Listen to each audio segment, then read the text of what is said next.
दिनेश अपने ससुराल में घर जमाई बनकर रहता था, क्योंकि वो कोई काम करना नहीं चाहता था, बस अपने ससुराल के पैसों पर ऐश करना चाहता था, क्योंकि उसके ससुराल वाले बहुत पैसे वाले थे। लेकिन ये चीज उसकी पत्नी गायत्री को बिल्कुल भी अच्छी नहीं लगती। एक दिन वो अपने पति के पास आती है और बोलती है, सुनिए जी, आप कब तक मेरे घर की जमाई बन के यहीं पड़े रहेंगे? कभी तो अपने पैरों पे खड़े होने की कोशिश करिए। अगर मैं अपने पैरों पे नहीं खड़ा हूँ तो क्या तुम्हारे पैरों पे चलता हूँ? तुम भी ना पता नहीं क्या बोलती रहती हो। मैं इस तरह पैरों पे खड़े होने की बात नहीं कर रही हूँ, बल्कि पैसे रुपयों से काम में खड़े होने की बात कर रही हूँ। अपना कोई काम क्यों नहीं शुरू करते हो आप? जब मेरे ससुर जी के पास इतनी दौलत है तो मुझे काम करने की क्या ही जरूरत? अगर मैं काम करूँगा तो क्या फायदा इतनी दौलत का? और मेरे ससुर जी को भी ना कितना बुरा लगेगा कि उनके होते हुए उनका दामाद काम कर रहा है। अरे इतना पैसा है उनके पास, 7 पुश्ते बैठ के खाएंगी, तो काम करने की क्या ही जरूरत है? इसका मतलब आप कोई काम नहीं करेंगे, ऐसे ही घर जमाई बन के घर में ही पड़े रहेंगे? मुझे एक बात समझ में नहीं आती कि मेरे तुम्हारे घर में रहने से तुम्हें क्या परेशानी दिक्कत है? अरे तुम्हारे घर वालों को तो मुझसे कोई परेशानी नहीं होती। क्योंकि उन लोगों को ताने नहीं सुनने पड़ते हैं, बल्कि मुझे सुनना पड़ता है।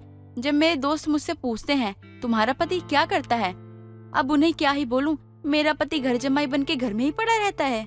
हाँ तो बोलने दो ना, इसमें बुराई क्या है? और ना जाने कितने लोग अपने ससुराल में खुद घर जमाई बन के रहते हैं, और यहाँ तो मैं तुम्हारे माँ बाप की मर्जी से घर जमाई बन के रह रहा हूँ। मैं मानती हूँ कि आप मेरे माता पिता की मर्जी से रह रहे हैं, लेकिन खुद के अंदर भी तो थोड़ी शर्म होनी चाहिए ना। आपके अंदर तो बिल्कुल भी शर्म नहीं है। आप जैसे मतलबी इंसान के साथ शादी करके मैं बहुत पछता रही हूँ, क्योंकि मैं चाहती थी मेरा पति मेहनती इंसान हो, लेकिन आप तो घर जमाई बन के अपने ससुराल में ही पड़े रहते हैं और अपने ससुराल के पैसों पे ही खाना खाते हैं। गायत्री इतना कहकर वहाँ से गुस्से में चली जाती है, लेकिन दिनेश पर उसके किसी भी बातों का कोई असर नहीं होता है। वो आराम से अपने ससुराल में रहता, खाता पीता और पूरे दिन घर में ही पड़ा रहता था। दिन बीतते हैं, तभी एक दिन गायत्री मंदिर से घर लौट रही होती है। तभी उसकी पड़ोसन उसे रोक कर बोलती है, बेटी, जब से तुम्हारी शादी हुई है तुम अपने मायके में ही हो, अपने ससुराल कब जाओगी? आंटी जी, बस थोड़े ही समय में चली जाऊंगी। वो क्या है ना, पापा मम्मी मुझसे दूर नहीं रहना चाहते हैं, इसलिए मुझे अपने ससुराल नहीं जाने दे रहे हैं। बेटी वो सब तो ठीक है, लेकिन इसमें तुम्हारे पति की इज्जत घटती है। आखिर वो कितने दिन तुम्हारे घर में पड़ा रहेगा? उसे भी तो अपने घर जाकर अपना काम देखना चाहिए ना। अब मैं आपको क्या ही बताऊं आंटी जी, मेरा पति ही घर में पड़े रहने के लिए राजी है। मेरे माँ बाप क्या ही करेंगे? क्या हुआ बेटी, क्या सोचने लगी? मेरी बात का बुरा मान गई क्या? मैं तो बस इसलिए बोल रही थी क्योंकि शादी के बाद अगर लड़की अपने मायके में ही बसी रहेगी तो अपने गृहस्थी कब बसाएगी? लड़की वही अच्छी लगती है जो ससुराल में रहे अपने। मैं आपकी बात समझ रही हूँ आंटी जी, लेकिन मुझे अपने मम्मी पापा को भी तो देखना है ना। और मेरे पति सच में बहुत अच्छे हैं, जो अपने घर से पहले मेरे मम्मी पापा के बारे में पहले सोचते हैं, वरना कोई आदमी इतने दिन अपने ससुराल में थोड़ी ना रहता है। ये बात तो तुम्हारी बिल्कुल सही है बेटी, लेकिन अपने पति की इज्जत बनाए रखना भी तो तुम्हारी ही जिम्मेदारी है ना। जितना जल्दी हो सके अपने ससुराल जाओ और अपनी गृहस्थी बसाओ।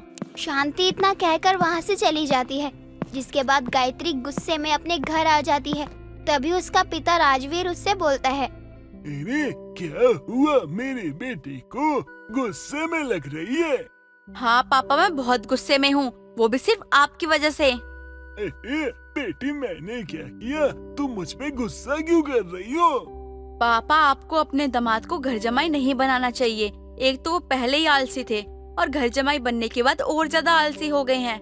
अरे तो क्या हुआ बेटी, दामाद जी का ही तो घर है। अरे वो जब तक चाहे रह सकते हैं, और तू तो मेरी बेटी है ना, तेरे बिना मैं कैसे रहूँगा?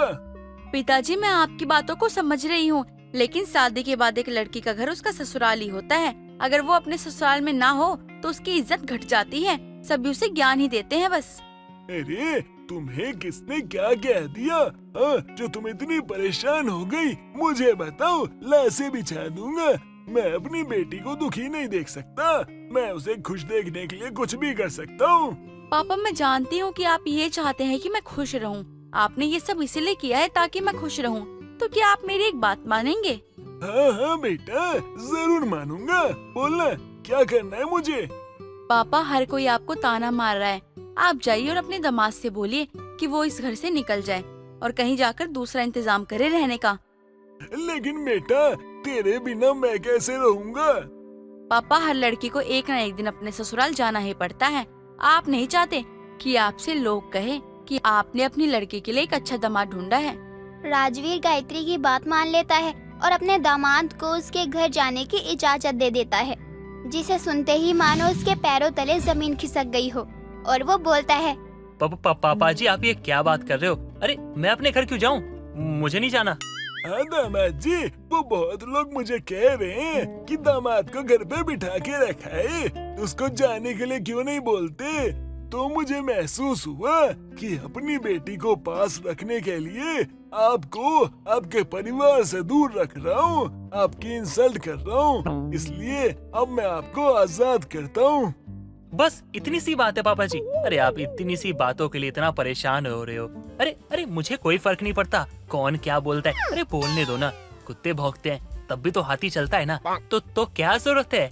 अरे पापा जी, समझने की कोशिश कीजिए। आपकी खुशी आपकी बेटी के साथ है और मैं अपने स्वार्थ के लिए आपको आपकी खुशियों से दूर करूं?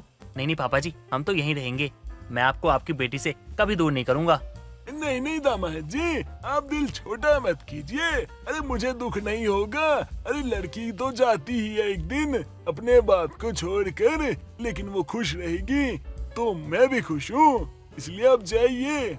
अपने ससुर की बात सुनकर दिनेश बहुत परेशान हो जाता है, क्योंकि वो अपनी ऐशो आराम की जिंदगी छोड़कर कहीं जाना नहीं चाहता था, क्योंकि उसके पास एक छोटे से घर के सिवा कुछ नहीं था और वो अपनी पत्नी के पास जाता है। गायत्री, तुमने सुना पापा जी क्या कह रहे थे? अरे वो कह रहे थे कि अपने घर जाओ। ये आज नहीं तो कल बोलना ही था। वो भी समाज का हिस्सा है और पुराने ख्यालात के हैं। वो तो बस मोह के कारण नहीं बोल रहे थे। लेकिन हम जाएंगे कहाँ? आपके घर, और कहाँ जाएंगे? इतना बड़ा बंगला छोड़कर मैं छोटे से घर में नहीं जाना चाहता। तो मेहनत करिए ना, बड़ा बंगला बना लीजिए। कब तक अपने ससुराल में ऐसे ही पैसों पे जिएंगे? चलिए पतिदेव, अब आपके अपने ससुराल से विदाई होने का समय हो गया है। बहुत आराम कर लिया आपने, अब थोड़ा काम कर लीजिए। ये क्या बोल रही हो तुम?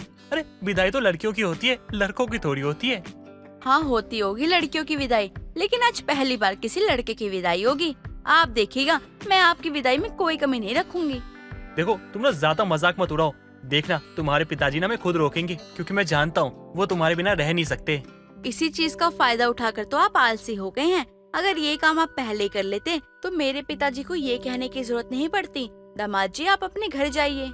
अरे तुम तो ऐसे बोले जा रही हो ना जैसे मैं अपनी मर्जी से घर जमाई बना था। अरे उन्होंने बोला तो मैं बन गया। हाँ, तो अब जाने के लिए बोला गया है तो जाना तो पड़ेगा ही। हाँ तो जा तो रहा हूँ ना, रुक कहाँ रहा हूँ मैं तो रुकने का सोच भी नहीं रहा। लेकिन मुझे ये बात समझ में नहीं आ रही कि पापा जी को अचानक क्या हो गया, उनका दिमाग बदल कैसे गया? वो अपनी बेटी के बिना रहने के लिए तैयार हो गए।